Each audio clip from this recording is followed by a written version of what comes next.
2 iphaya kuLuka isahluko ngamashumi 23 ivesi yona ngamashumi 43 namhlanje ndiyakuba nawe eparadise. uYesu waseNazaretha lo uthetha lamazwi uwathetha uYesu waseNazaretha lamazwi uphakathi kwamadoda amabini abethelelwe nawo ubethelelwe noDismas ungasekunene kwakhe waza ngasekhohlo wabethelelwa noGestas. uYesu waseNazaretha uphakathi kwalamadoda lamadoda ayazana lamadoda angamasela lamadoda azisigebenga lamadoda angababulali lamadoda angabadlwenguli.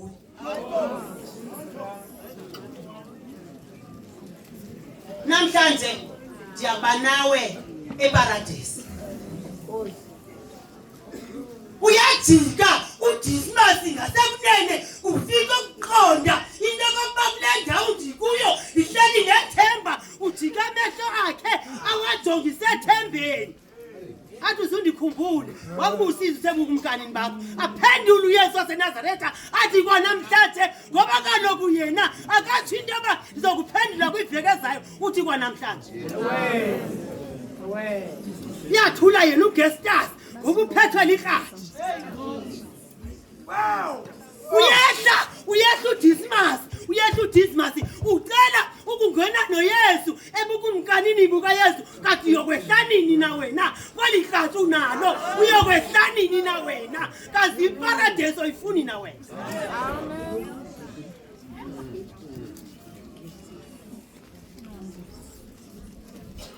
ngoba kaloku phaya eparadise kulapho kufunyanwa khona ubomi obungunaphakade. jikile uDismas yangathi kuDavide edidibele ejongene nencilimbela wajika wathi yena ndizakuwe linethemba kungoku uDismas ejika amehlo akhe ewajongise ethembeni elinguYesu waseNazaretha moya oyingcwele. phaya kwabaseRoma isahluko sona seseshumi ivesi yona yeyesithathu uthi yena uyaxolela uthi yena uyasindisa awufuni nawe lokusindiswa.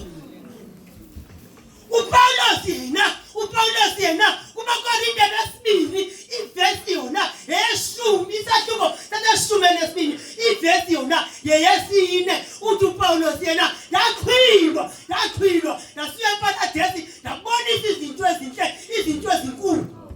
ufuni nawe lokuzibona into ezinkulu zamazulu ufuni nawe lokuzibona izinto ezinhle zamazulu amadoda amabili kazi ba wena ufuna uba kweliphilikayo ufuna uba ngasekunene na nokufuna uba ngasekhohlo uphathwe likrathi uthi soze nahlukane nokudiliza inkonzo kaThixo soze nahlukane nokubulala abantu noba ndithatha ngikrele ndibabulale endlini zabo ndibagqibile. phaya kuyisithile isahluko sesesibini ivesi yona yesixhenxe ithi phaya eparadise kuphaya kukhuthando kuphaya kukhuxolo kuphaya sikuthuthuzelwa abantu bosula inyembezi ngoba ubinhlungu ziphelile ukukhala kuphelile konakizwe awufuni na wena ukunxibelelana noYesu waseNazaretha ukuze ukwazi ungena eparadise.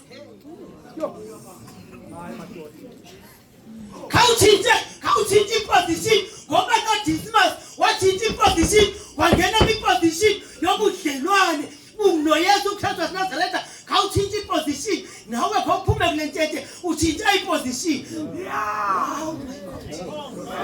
khawuphume nawe kule nto utshintshe iposition. into efunekayo khawunetworke utshintshe iposition ufumane inetwork udibane noYesu waseNazaretha esithi kwanamhlanje ndizoba nawe eparadise kaba.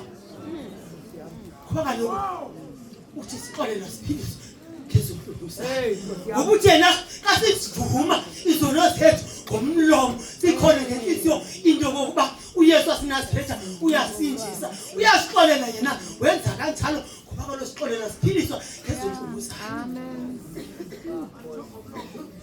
Kwake lo yena uthembeke. Kwakalo yena ulilungisa basixolele izono zethu. Kuze singene ebukumkani bamaZulu. Ngizothi wena namhlanje awuthinti position, awuthinti position, awuthinti position.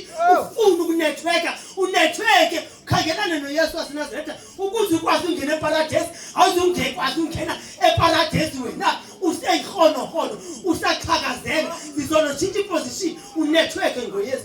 Akuthixoxo.